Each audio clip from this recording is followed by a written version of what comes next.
मौजूद हैं एसबीएसपी के राष्ट्रीय प्रवक्ता हैं। बहुत शुक्रिया आपका राजभर जी। ये क्या कह रहे हैं आसिम वकार, और ये क्या है, आप लोगों का कुछ बनी बात या नहीं बनी? देखिए, वकार साहब बहुत दुखी हैं। वो अपने दुख को व्यक्त कर रहे हैं कि हम बीजेपी को जिताएंगे और कांग्रेस को हराएंगे। और अच्छी बात है, वकार साहब अगर हमारी चिंता कर रहे हैं तो वो अच्छी बात कर रहे हैं। और वो तेलंगाना में ही नहीं कर रहे हैं, वो कहीं और लड़ रहे होंगे तो वहां भी हमारी मदद ही कर रहे हैं।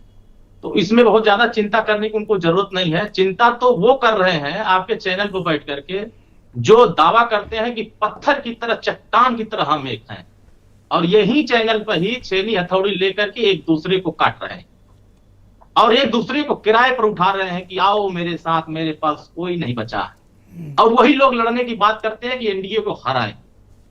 हराने वाले लोग सब मिलकर के इस बार ज्यादा सीट से जिताने की कार्यक्रम चला रहे हैं और ज्यादा सीट देने के लिए पूरी योजना बना ली है। अब ये लोग जो मध्य प्रदेश में गाली दे के आए हैं, अब यहां कैसे चेहरा मिलाएंगे उत्तर प्रदेश में कि ये चालू पार्टी है, ये धोखेबाज लोग हैं, इनको वोट नहीं देना है। वो तो रिकॉर्ड में आ गया है। अब वो कैसे कहेंगे कि इनको वोट देना है, ये सही पार्टी है? आपके साथ थे, नहीं है तो चालू हो गए। इसका मतलब आपने उनके साथ सही व्यवहार नहीं किया, इसलिए वो चालू निकल गए। तो बहुत सारे लोगों के साथ भी इन्होंने आप अपना स्टेटस बताओ कि कोई नई डेट आई? देखिए, सुहेल देव भारतीय समाज पार्टी अपने संगठन को बेहतर करने के लिए अपने कार्यक्रम चला रहे हैं। हम डेट लगातार डाल रहे हैं, जनसभा की, चौपाल की और अपने संगठन की समीक्षा की।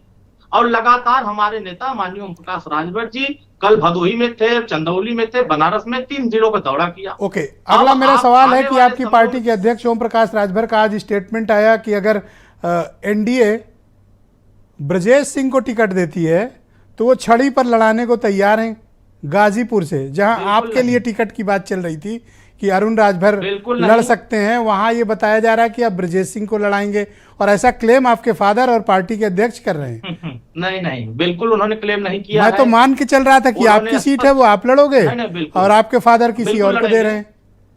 सुहेल देव भारतीय समाज पार्टी खाते में आएगी तो चुनाव लड़ा जाएगा। सवाल ये है कि वहां उनके ऊपर चर्चा ही नहीं है। किसी खबर ने इसको उठाया और उसी पर सवाल कर दिया। हमने स्पष्ट क्लियर किया कि ये सिर्फ अफवाह है।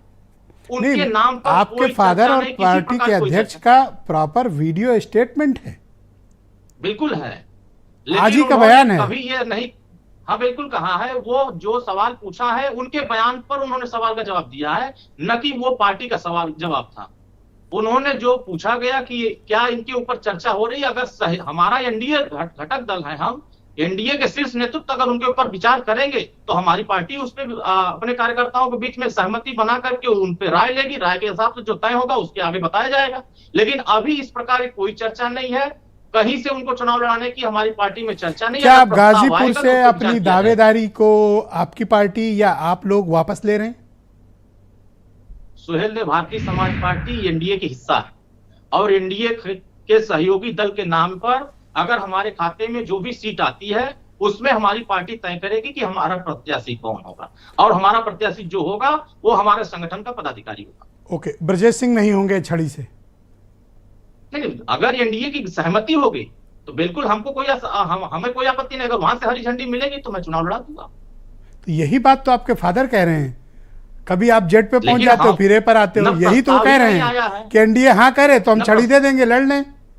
तो फिर आपको क्या मिला? तब तो चर्चा करें। ना इधर मंत्री बन रहे हो, ना सीट लड़ने को मिल रही है, और सुरेंद्र राजपूत अलग से कह रहे हैं कि वहां फल फूल रहे हो।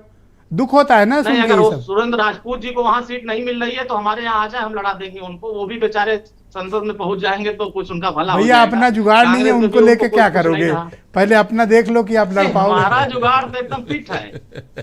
ठीक, वीरेंद्र सिंह जी आ गए हैं। हमारे बारे में राजपूत जी को चिंता करने की जरूरत नहीं।